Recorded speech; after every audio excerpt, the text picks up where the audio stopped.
Bran.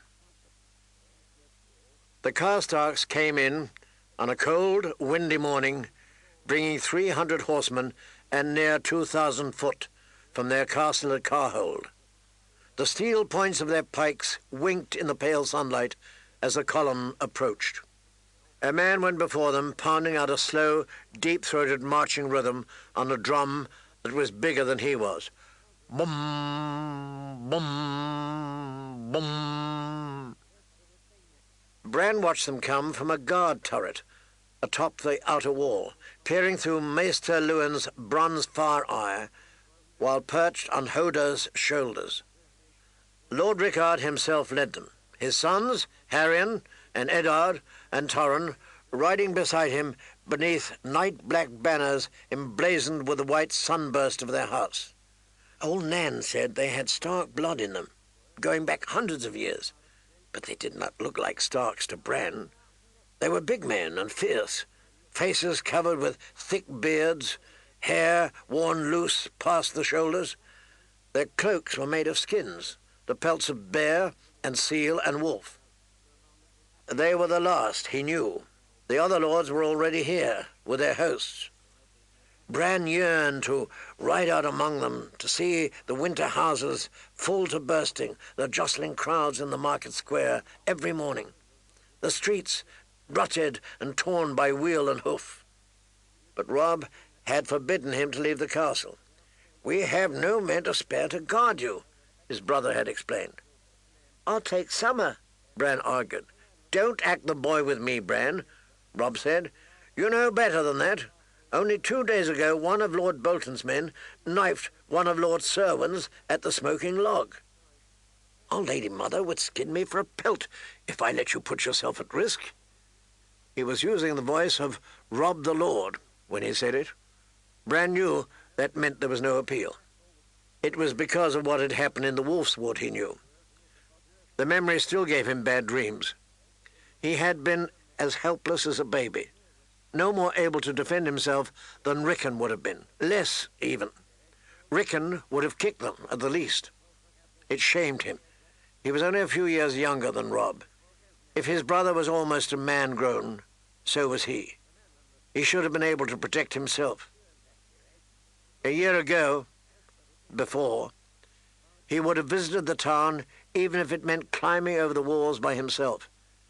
In those days, he could run downstairs, get on and off his pony by himself, and wield a wooden sword good enough to knock Prince Tommen in the dirt. Now he could only watch, peering out through Maester Luwin's lens tube. The Maester had taught him all the banners, the mailed fist of the Glovers, silver on scarlet, Lady Mormont's black bear, the hideous flayed man that went before Roose Bolton of the Dreadfort, a bull moose for the Hornwoods, a battle-axe for the Serwyns, 3 sentinel trees for the Tallhearts, and the fearsome sigil of the House Umber, a roaring giant in shattered chains. And soon enough he learned their faces too, when the lords and their sons and Knight's Retainer came to Winterfell to feast. Even the great hall was not large enough to seat all of them at once, so Robb hosted each of the principal bannermen in turn. Bran was always given the place of honor at his brother's right hand. Some of the lords' bannermen gave him queer, hard stares as he sat there, as if they wondered by what right a green boy should be placed above them, and a cripple too. "How many is it now?" Bran asked Maester Luwin, as Lord Karstark and his sons rode through the gates in the outer wall. 12,000 men, or near enough as makes no matter." "How many knights?" "Few enough," the Maester said, with a touch of impatience. "To be a knight, you must stand your vigil in a sept, and be anointed with the 7 oils to consecrate your vows. In the north, only a few of the great houses worship the 7. The rest honor the old gods and name no knights. But those lords and their sons and sworn swords are no less fierce or loyal or honorable. A man's worth is not marked by a seer before his name, as I have told you 100 times before."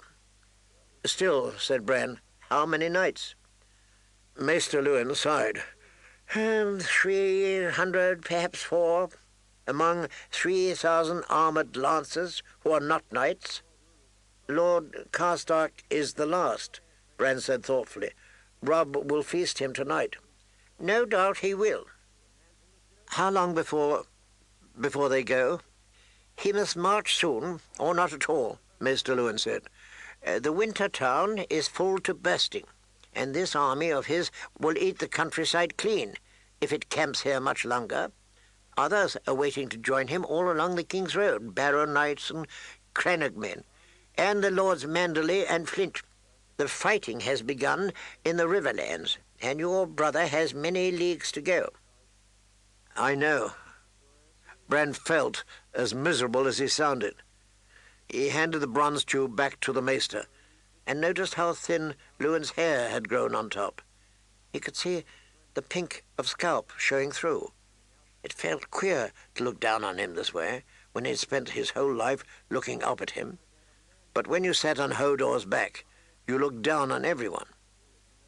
I don't want to watch any more, Hodor. Take me back to the keep.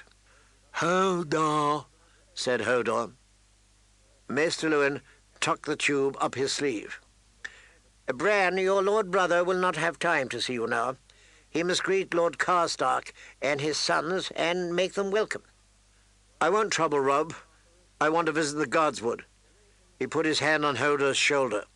Hodor.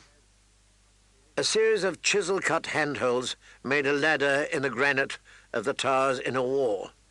Hodor hummed tunelessly as he went down hand under hand, Bran bouncing against his back in the wicker seat that Maester Luwin had fashioned for him. Luwin had gotten the idea from the baskets the women used to carry firewood on their backs. After that, it had been a simple matter of cutting leg holes and attaching some new straps to spread Bran's weight more evenly. It was not as good as riding Dancer, but there were places where Dancer could not go, and this did not shame Bran the way it did when Hodor carried him in his arms like a baby.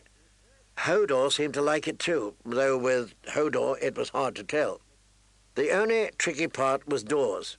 Sometimes Hodor forgot that he had Bran on his back, and that could be painful when he went through a door.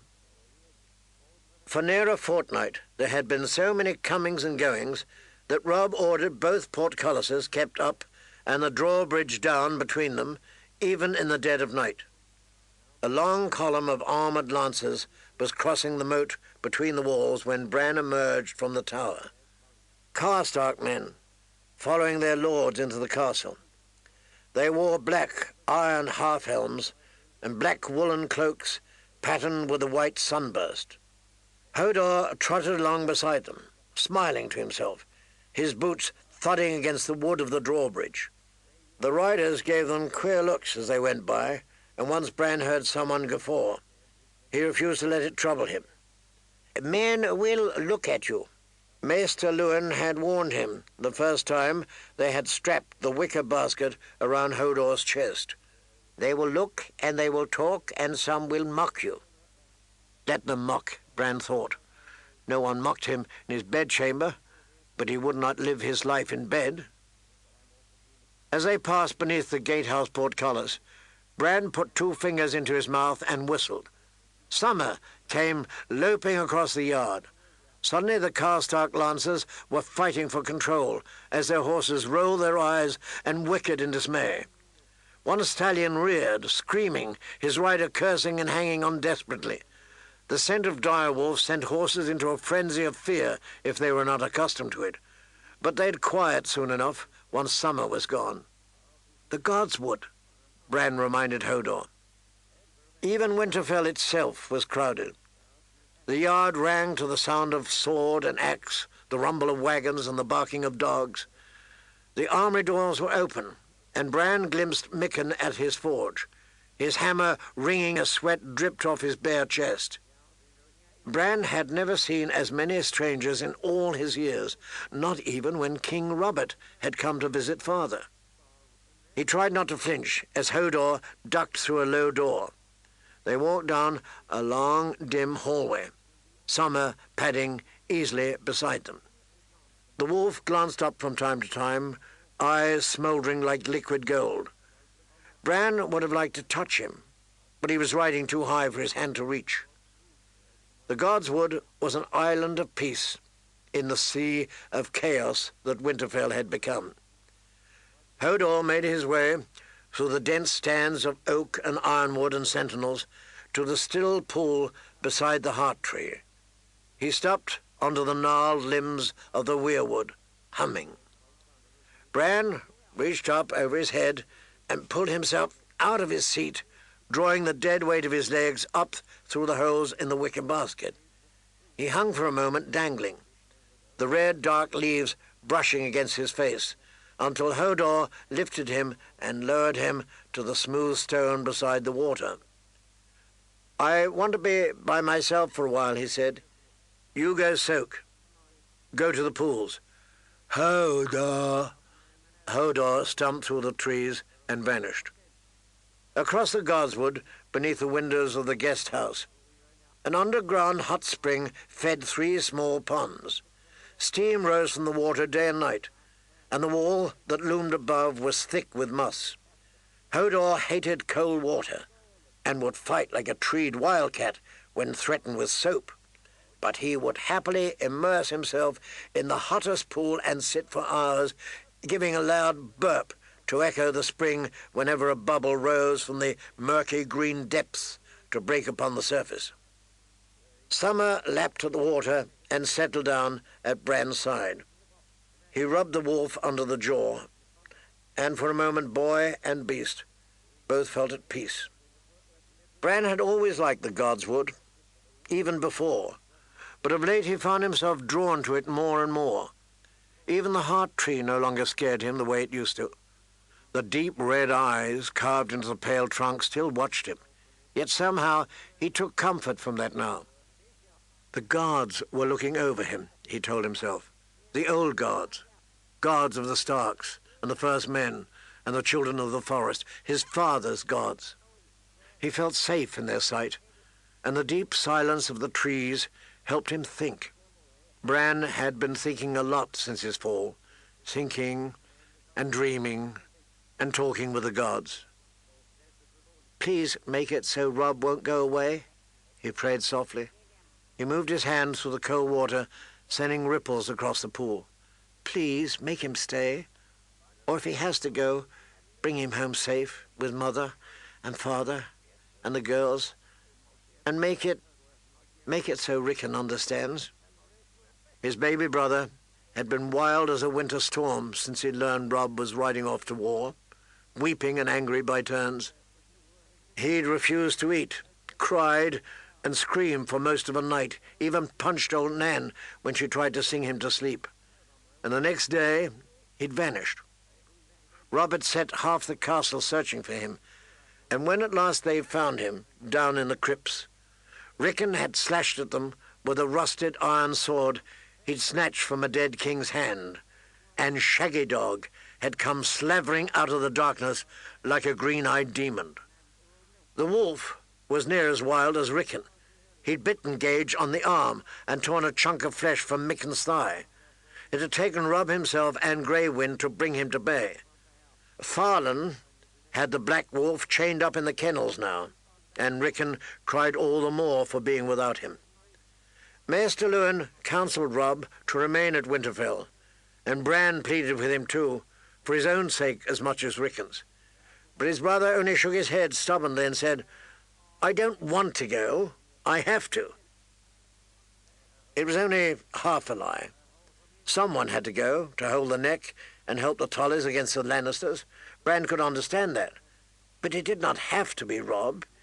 His brother might have given the command to Hal Mullen or Theon Greyjoy, or to one of his lord's bannermen. Maester Luwin urged him to do just that, but Robb would not hear of it. My Lord Father would never have sent men off to die while he huddled like a craven behind the walls of Winterfell, he said, all Robb the Lord. Robb seemed half a stranger to Bran now, transformed. A lord, in truth, though he had not yet seen his 16th name day. Even their father's bannermen seemed to sense it. Many tried to test him, each in his own way, Roose Bolton and Robert Glover both demanded the honour of battle command, the first brusquely, the second with a smile and a jest. Stout, grey-haired Mage Mormont, dressed in mail like a man, told Rob bluntly that he was young enough to be her grandson, and had no business giving her commands. But, as it happened, she had a granddaughter she would be willing to have him marry. Soft-spoken Lord Selwyn had actually brought his daughter with him, a plump, homely maid of 30 years who sat at her father's left hand and never lifted her eyes from her plate. Jovial Lord Hornwood had no daughters, but he did bring gifts. A horse one day, haunch of venison the next, a silver-chased hunting horn the day after, and he asked nothing in return. Nothing but a certain holdfast taken from his grandfather, and hunting rights north of a certain ridge, and leave to dam the white knife, if it pleased the Lord. Rob answered each of them with cool courtesy, much as father might have. And somehow he bent them to his will. And when Lord Umber, who was called the Great John by his men, and stood as tall as Hodar and twice as wide, threatened to take his forces home if he was placed behind the Hornwoods or the Serwyns in the order of march, Rob told him he was welcome to do so. And when we're done with the Lannisters, he promised, scratching Grey Wind behind the ear, we will march back north, root you out of your keep, and hang you for an oath-breaker. Cursing, the Great John flung his flagon of ale into the fire and bellowed that Rob was so green he must piss grass. When Hallis Mullen moved to restrain him, he knocked him to the floor, kicked over a table, and unsheathed the biggest, ugliest greatsword that Bran had ever seen.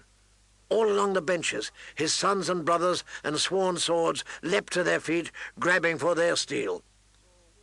Yet Rob only said a quiet word, and in a snarl and the blink of an eye, Lord Umber was on his back, his sword spinning on the floor 3 feet away, and his hand dripping blood where Grey Wind had bitten off 2 fingers. My Lord Father taught me that it was death to bear steel against your liege lord, Rob said. But doubtless you only meant to cut my meat. Bran's bowels went to water as the Great John struggled to rise, sucking at the red stumps of fingers. But then, astonishingly, the huge man laughed. Your meat, he roared, is bloody tough. And somehow, after that, the Great John became Rob's right hand, his staunchest champion, loudly telling all and sundry that the boy lord was a Stark after all, and they damn well better bend their knees if they didn't fancy having them chewed off. Yet that very night, his brother came to Bran's bedchamber pale and shaken, after the fires had burned low in the great hall. I thought he was going to kill me, Rob confessed. Did you see the way he threw down Hal, like he was no bigger than Rickon? Gods, I was so scared. And the Great John's not the worst of them, only the loudest. Lord Roose never says a word, he only looks at me. And all I can think of is that room they have in the Dreadfort, where the Boltons hang the skins of their enemies. That's just one of old Nan's stories, Bran said.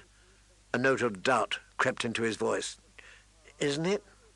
I don't know. He gave a weary shake of his head. Lord Selwyn means to take his daughter south with us. To cook for him, he says. Theon is certain I'll find the girl in my bedroll one night. I wish Father was here. That was the one thing they could agree on. Bran and Rickon and Rob the Lord, they all wished Father was here. But Lord Eddard was 1,000 leagues away, a captive in some dungeon, a hunted fugitive, running for his life, or even dead. No one seemed to know for certain. Every traveller told a different tale, each more terrifying than the last. The heads of Father's guardsmen were rotting on the walls of the Red Keep, impaled on spikes. Lord Robert was dead at Father's hands. The Baratheons had laid siege to King's Landing. Lord Eddard had fled south with the king's wicked brother, Renly. Arya and Sansa had been murdered by the Hound. Mother had killed off Tyrion the Imp and hung his body from the walls of Riverrun. Lord Tywin Lannister was marching on the Eyrie, burning and slaughtering as he went. One wine-sodden tale-teller even claimed that Rhaegar Targaryen had returned from the dead and was marshalling a vast host of ancient heroes on Dragonstone to reclaim his father's throne. When the Raven came, bearing a letter marked with father's own seal and written in Sansa's hand, the cruel truth seemed no less incredible. Bran would never forget the look on Robb's face as he stared at their sister's words. She says, "Father conspired at treason with the king's brothers," he read. "King Robert is dead, and Mother and I are summoned to the Red Keep to swear fealty to Joffrey. She says we must be loyal, and when she marries Joffrey, she will plead with him to spare our Lord Father's life." His fingers closed into a fist, crushing Sansa's letter between them. "And she says nothing of Arya. Nothing. Not so much as a word. Damn her. What's wrong with the girl?" Bran felt all cold inside. "She lost her wolf," he said weakly, remembering the day when 4 of his father's guardsmen had returned from the south with Lady's bones. Summer and Grey Wind and Shaggy Dog had begun to howl before they crossed the drawbridge, in voices drawn and desolate. Beneath the shadow of the first keep was an ancient lich yard, its headstones spotted with pale lichen, where the old kings of winter had laid their faithful servants. It was there they buried Lady, while her brothers stalked between the graves like restless shadows. She had gone south, and only her bones had returned. Their grandfather, old Lord Rickard, had gone as well, with his son Brandon, who was father's brother, and 200 of his best men. None had ever returned. And father had gone south, with Arya and Sansa, and Jory and Holland and Fat Tom and the rest, and later Mother and Sir Roderick had gone, and they hadn't come back either. And now Robb meant to go, not to King's Landing, and not to swear fealty, but to Riverrun with a sword in his hand. And if their Lord Father were truly a prisoner, that could mean his death for a certainty. It frightened Bran more than he could say. "If Robb has to go, watch over him," Bran entreated the old guards, as they watched him with the heart tree's red eyes, "and watch over his men, Hal and Quent and the rest, and Lord Umber and Lady Mormont and the other lords. And Theon too, I suppose. Watch them and keep them safe, if it please you gods. Help them defeat the Lannisters and save father and bring them home." A faint wind sighed through the godswood, and the red leaves stirred and whispered. Summer bared his teeth. "You hear them, boy?" a voice asked. Bran lifted his head. Usha stood across the pool, beneath an ancient oak, her face shadowed by leaves. Even in irons, the wildlings moved quiet as a cat. Summer circled the pool, sniffed at her. The tall woman flinched. "Summer, to me," Bran called. The direwolf took one final sniff, spun, and bounded back. Bran wrapped his arm around him. "What are you doing here?" He had not seen Usha since they'd taken her captive in the Wolf's Wood, though he knew she'd been sent to working in the kitchen. "They are my gods too," Usha said. "Beyond the wall, they are the only gods." Her hair was growing out, brown and shaggy. It made her look more womanly, that and the simple dress of brown rough-spun they'd given her when they took her mail and leather. "Gage lets me have my prayers from time to time when I feel the need, and I let him do as he likes under my skirt when he feels the need. It's nothing to me. I like the smell of flour on his hands, and he's gentler than stiff. She gave an awkward bow. I'll leave you. There's pots that want scouring. No, stay, Bran commanded her. Tell me what you meant about hearing the gods. Usher studied him. You ask them, and they're answering. Open your ears. Listen. You'll hear. Bran listened. It's only the wind, he said after a moment, uncertain. The leaves are rustling. Who do you think sends the wind, if not the gods?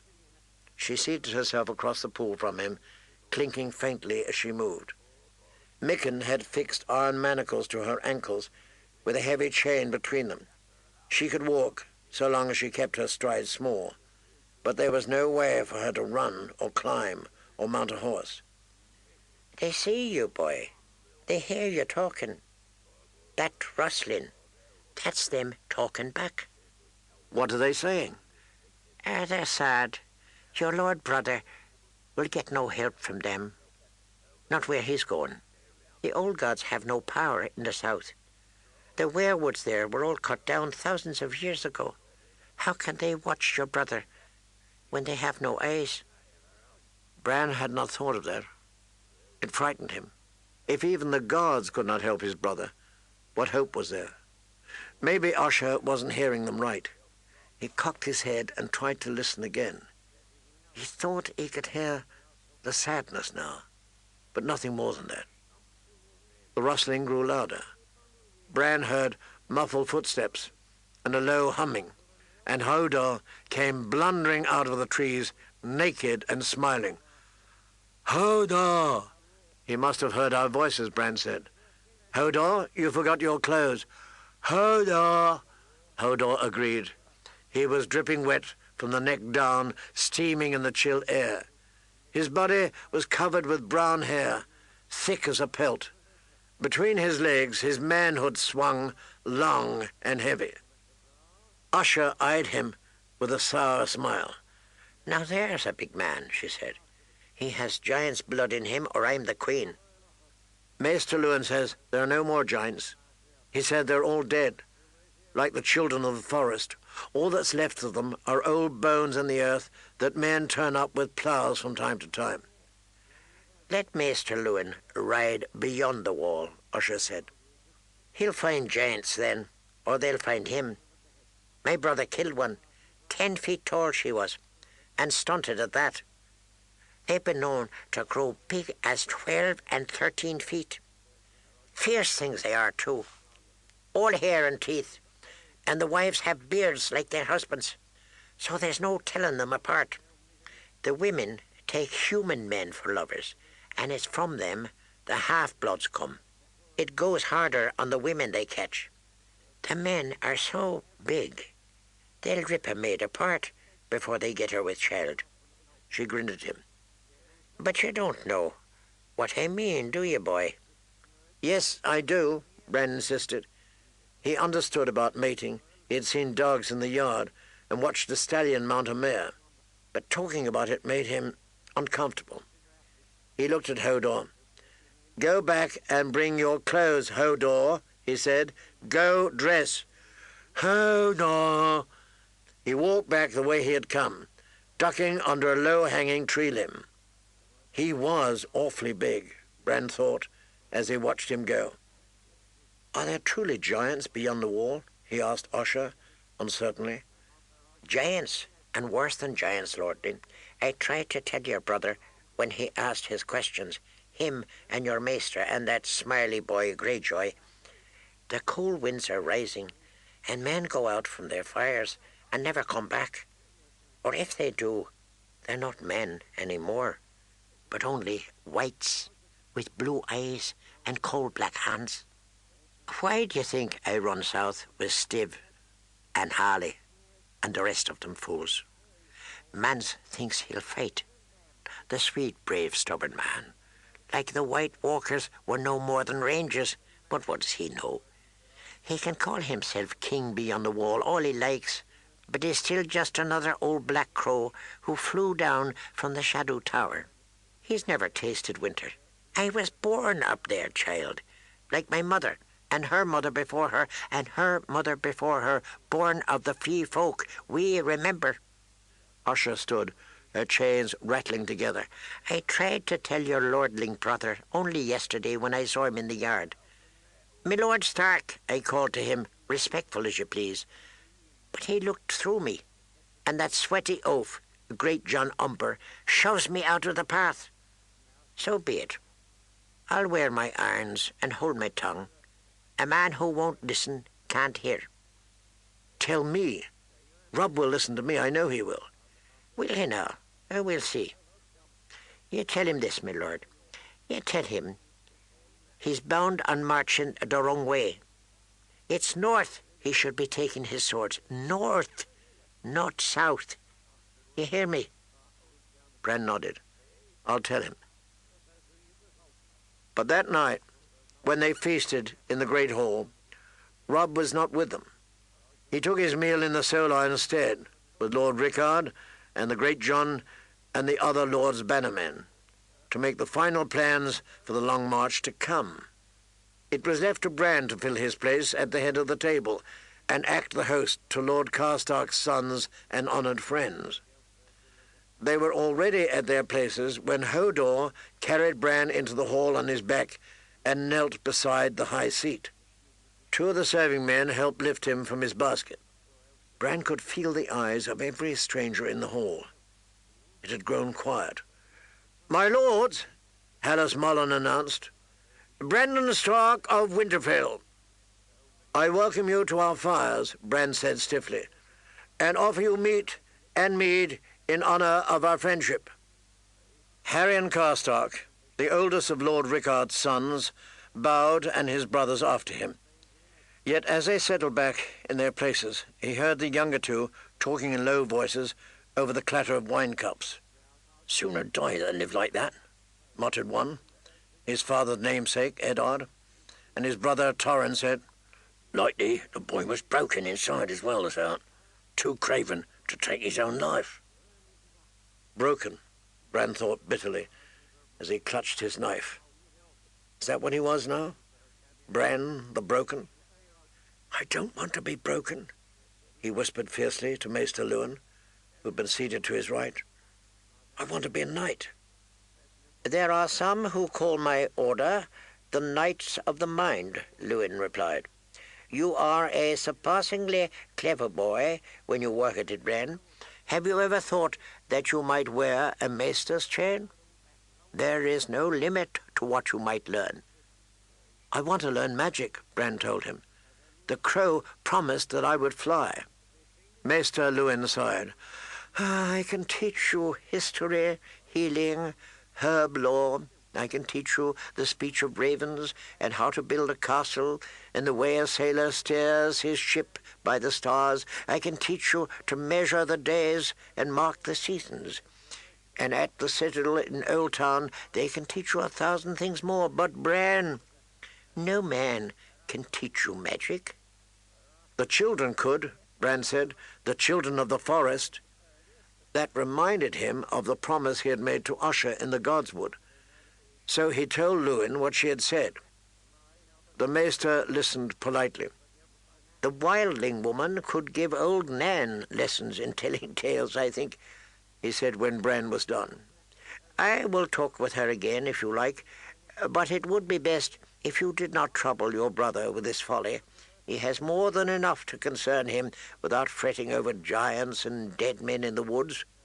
It's the Lannisters who hold your Lord Father, Bran, not the children of the forest." He put a gentle hand on Bran's arm. "Think on what I said, child."